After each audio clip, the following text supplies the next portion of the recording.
കോയമ്പത്തൂരിൽ പ്രധാനമന്ത്രി നരേന്ദ്രമോദി പങ്കെടുക്കുന്ന റോഡ് ഷോയ്ക്ക് അനുമതി നിഷേധിച്ച പോലീസ് നടപടി മദ്രാസ് ഹൈക്കോടതി റദ്ദാക്കി. റാലിക്ക് പൂർണ്ണ സുരക്ഷ ഒരുക്കണമെന്ന് കോടതി നിർദ്ദേശം നൽകി. കന്യാകുമാരിയിലെ തെരഞ്ഞെടുപ്പ് റാലിയിൽ DMK പ്രധാനമന്ത്രി രൂക്ഷമായി വിമർശിച്ചു.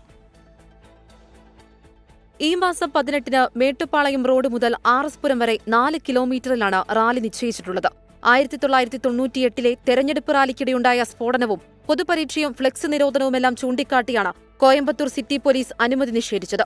ഇതിനെതിരെ മദ്രാസ് ഹൈക്കോടതിയെ സമീപിച്ച BJPക്ക് അനുകൂല ഉത്തരവ് ലഭിച്ചു. റാലിക്ക് അനുമതി നൽകണമെന്നും കൃത്യമായ സുരക്ഷാ ക്രമീകരണങ്ങൾ ഒരുക്കണമെന്നും മദ്രാസ് ഹൈക്കോടതി ജസ്റ്റിസ് ആനന്ദ് വെങ്കടേഷ് പോലീസിനോട് നിർദ്ദേശിച്ചു.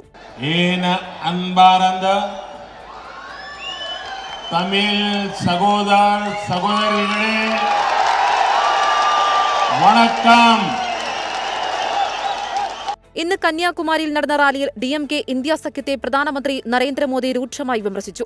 DMK കോൺഗ്രസ് സഖ്യത്തെ തമിഴ് ജനത തൂത്തെറിയും. കൊള്ളയടിക്കുക എന്നത് മാത്രമാണ് DMKയുടെ രാഷ്ട്രീയം. ജനങ്ങൾ ഇത് തിരിച്ചറിഞ്ഞു കഴിഞ്ഞു. DMK തമിഴ്നാടിനെ വികസിത സംസ്ഥാനമാക്കിയില്ലെന്നും ഈ തെരഞ്ഞെടുപ്പിലെ BJPയുടെ തമിഴ്നാട്ടിലെ പ്രകടനം ഇന്ത്യ സഖ്യത്തെ തൂത്തെറിയുമെന്നും മോദി പറഞ്ഞു. 3 ദിവസങ്ങൾ പ്രധാനമന്ത്രി ദക്ഷിണേന്ത്യയിൽ തുടരും. തമിഴ്നാട്ടിൽ സേലം, കോയമ്പത്തൂർ എന്നിവിടങ്ങളിലാണ് റാലി. കർണാടക, ആന്ധ്രാപ്രദേശ്, തെലങ്കാന എന്നിവിടങ്ങളിലും പ്രധാനമന്ത്രി എത്തും. 24 ചെന്നൈ.